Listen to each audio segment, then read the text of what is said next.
بالتتبيلة دي هتعملي احلى واطعم فراخ ممكن تكوني اكلتيها حرفيا.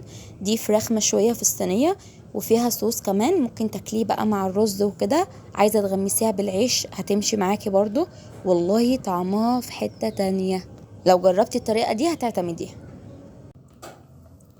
يا صباح الفل، يا صباح السعادة، يا صباح الأمل، صباحكم مشرق بنور الله. ازيكم عاملين ايه؟ يا رب تكونوا بخير، وحشتوني جدا جدا جدا.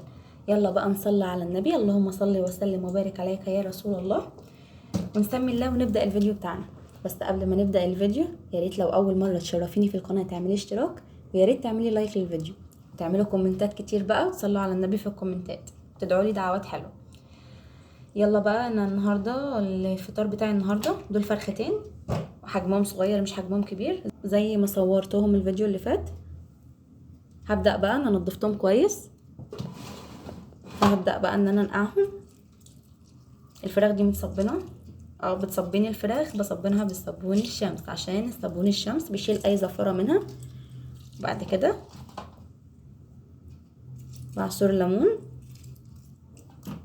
وبحط القشر بتاع الليمون فيها، علشان القشر بتاع الليمون برضو بيدي ريحه حلوه كده في الميه، بيشيل الزفاره بتاع الفراخ. هحط كمان ملح، الملح اساسي في نقع الطيور.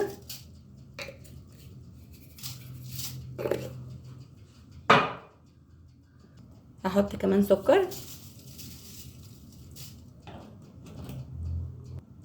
وكمان طماطمايه.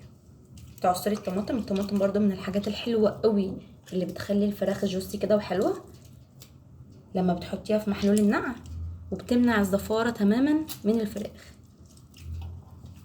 بتعصري عليها كده الطماطمايه،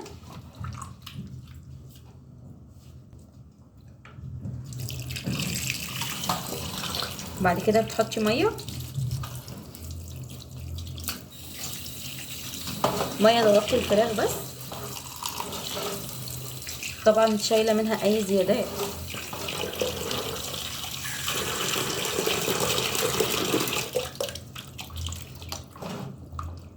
ولو عندك طحينه بيضه كمان انا بحط عليها، بتبقى خطيره، بس انا دلوقتي الطحينه البيضه عندي خلصانه. الطحينه البيضه برضو من الحاجات اللي مش بتشيل، هي بتمحي الزفاره خالص من الفراخ. وهوريكم دلوقتي بقى التتبيله اللي هنحضرها لشوي الفراخ. هنحضر بقى الخلطه بتاعه التتبيله مع بعض. معانا طماطم وبصل وفلفل. انا حاطه نص قرن فلفل، حاطه نص قرن فلفل بس لانه سبايسي. هقطعها بس ايه، نصين بس كده،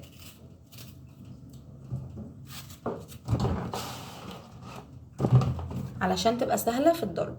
انا كده كده مش هضربها في الكبه، انا هضربها في الخلاط. نعمل تتبيله جديده وحلوه، ولو جربتيها تعتمديها، حلوه قوي.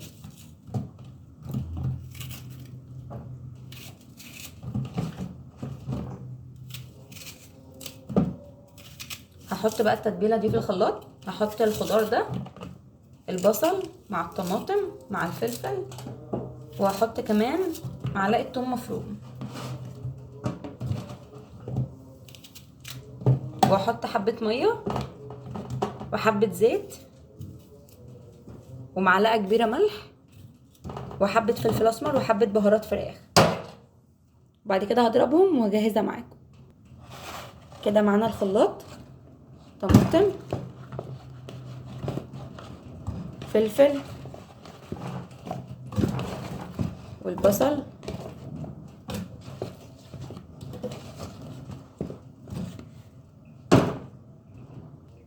حطيت كمان معلقه توم مفرومه كبيره، ادي حبه الزيت، معلقتين 3 كبار بس، ومعانا فلفل اسمر، وكمان معلقه كبيره بهارات فراخ،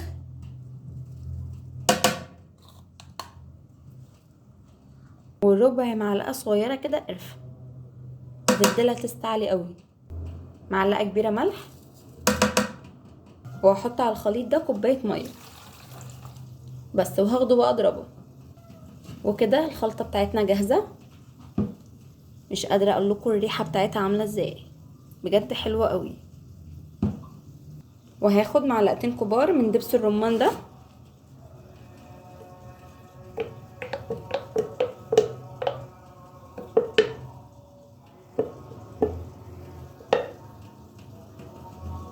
هو عشان كان في التلاجة فهو جامد شويه. عايزه اقول لكم الفراخ بتبقى في حته تانية بدبس الرمان ده، بيغير طعمها 180 درجه، بيديها حلاوه كده مش طبيعيه. انا مش هكتر اكتر من كده، بس كده. معانا هنا بقى الفراخ بتاعتنا بعد ما اتنقعت كويس في المحلول، غسلتها كويس جدا جدا. بعد كده هبدأ احط عليها التتبيله. بسم الله. اتبقى حبه، الحبه دول انا هاخدهم احتفظ بيهم في الفريزر، بحطهم في كيس خزين واحطهم في الفريزر، بيطلعوا معايا يفكوا كأني لسه عاملاهم، وبحطهم على الحاجه اللي انا عايزه اتبلها على طول.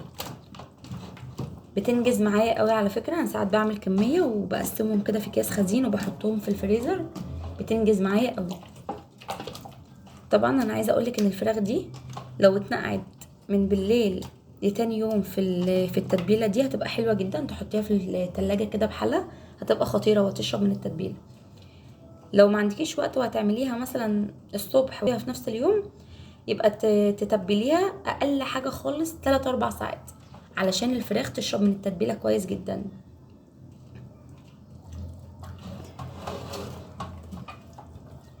كده بقى التتبيله عندنا جاهزه.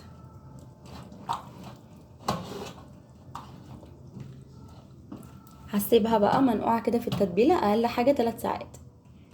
بقى دول الحبه اللي اتبقوا معايا، هحتفظ بيهم في الفريزر.